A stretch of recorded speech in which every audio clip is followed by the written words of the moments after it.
मोहतरम वजीर इत्तलात फवाद चौधरी इन दिनों बड़े जोर और शोर से मीडिया डेवलपमेंट अथॉरिटी कायम करने के लिए सरगर्म हैं। कल तक अपने आप को खुद सहाफ़ी और एंकर कहने वाले आज उन लोगों को नहीं पहचान पा रहे जिन्हें वो कल तक सहाफ़ी मानते थे।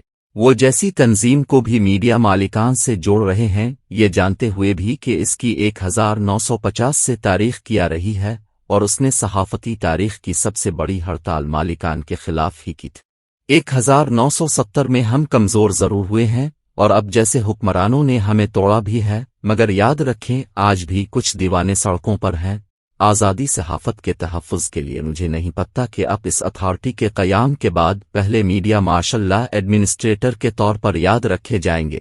अल्ताफ़ गोहर और जनरल मुजीब की सफ़ में होंगे या जमहूरियत पसंदों की फहरिस्त में रहना पसंद करेंगे। मीडियाई माशाल्लाह के खिलाफ लड़ाई दलील से भी होगी और एहतजाज से भी। रह गई बात फेक न्यूज़ की तो इसके मूजिद तो खुद हुक्मरान है। बयानात उठा लें और तज्जिया करते चले जाएं। जहां तक कानून की बात है तो वज़ीर आज़म इमरान खान अक्सर इस हवाले से बरतानिया की मिसाल देते हैं। आप इस मुल्क में सिर्फ हक इज़्ज़त का कानून सख्त कर दें, 2002 के कानून में तरमीम कर दें, फ़र्क खुद महसूस करेंगे। अगर प्रिंट, इलेक्ट्रॉनिक और डिजिटल मीडिया को हुक्मरानी के ज़ेर असर लाना है तो ये कोशिश तो अब से पहले वालों ने भी की थी, अब भी कर ले। इस मीडिया अथॉरिटी के जो खदुखाल अपने बयान किए हैं, इससे अयूब खान के 1960 के प्रेस एंड पब्लिकेशन ऑर्डिनेंस की याद ताज़ा हो गई है। वो सिर्फ प्रिंट मीडिया के लिए था और अखबारात पर दबाव और कंट्रोल के लिए के जरिए आप हर तरह के मीडिया को काबू करना चाहते हैं, जहां पहले ही बहुत से कवानीन हैं। मीडिया पर दबाव डालने के लिए एक और कानून सही, मगर याद रखें कि इत्तलात की इस दुनिया में खबर रुकती नहीं है। सेंसरशिप और कंट्रोल ही फेक न्यूज़ और अफवाहों को जन्म देता है। जिन कवानीन को ख़त्म किया जा रहा है उनमें अखबारी कारकुनों की तवील जिदोजहद से बनाया जाने वाला न्यूज़ पेपर एम्प्लॉइज एक्ट 1973 भी शामिल है, जो न सिर्फ सहाफ़ियों और कारकुनों की तनख्वाहों का तयन करता है बल्कि तहफ़्फ़ुज़ भी फराहम करता है। इसको ख़त्म करने के लिए मालिकान कई बार सुप्रीम कोर्ट गए मगर नाकाम हुए। अब ये काम फवाद चौधरी साहब ने अपने ज़िम्मा ले लिया है। इससे बेहतर है कि इसमें तरमीम करके इलेक्ट्रॉनिक मीडिया के मुलाज़मीन को भी तहफ़्फ़ुज़ दिया जाए। दूसरा कानून जो ख़त्म किया जा रहा है वो Pakistan electronic media regulatory authority (PRA).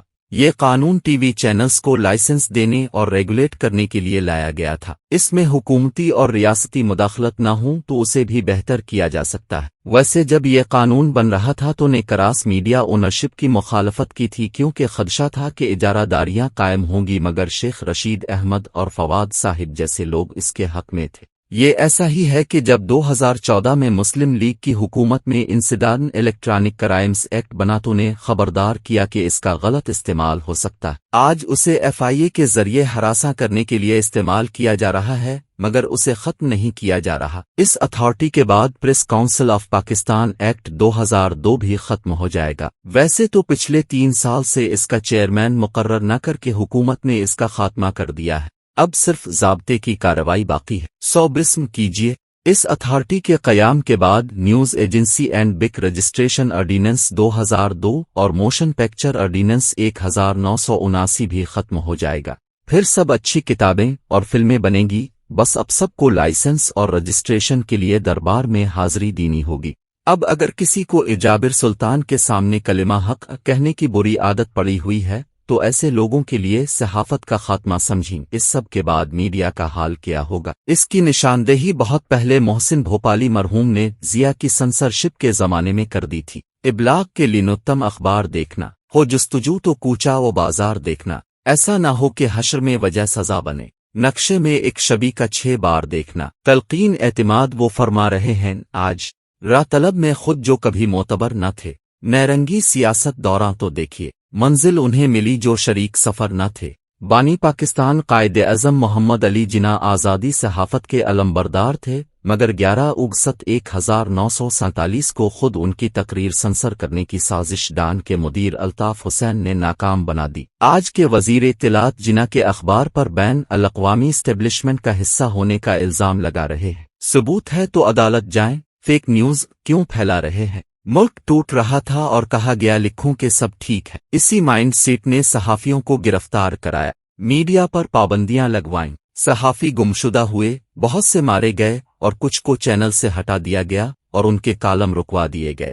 پھر کہا جاتا ہے ثبوت لائیو۔ اب مائنڈ سیٹ سوچ کا بھی کوئی ثبوت ہوتا ہے، وہ تو عمل سے پتہ چل جاتا ہے، بس ایک فون کال کافی ہے۔ ہمارے پاس قلم ہے، مائک ہے اور زبان ہے، اب کے پاس طاقت ہے اس سب کو بند کرنے کی۔ ہمارے پاس نثار عثمانی اور منہاج برنا کی میراث ہے، اب کے پاس ایوب، ضیاء اور مشرف کی میراث ہے۔ تاریخ ایسے ہی آپ کو یاد رکھے گی۔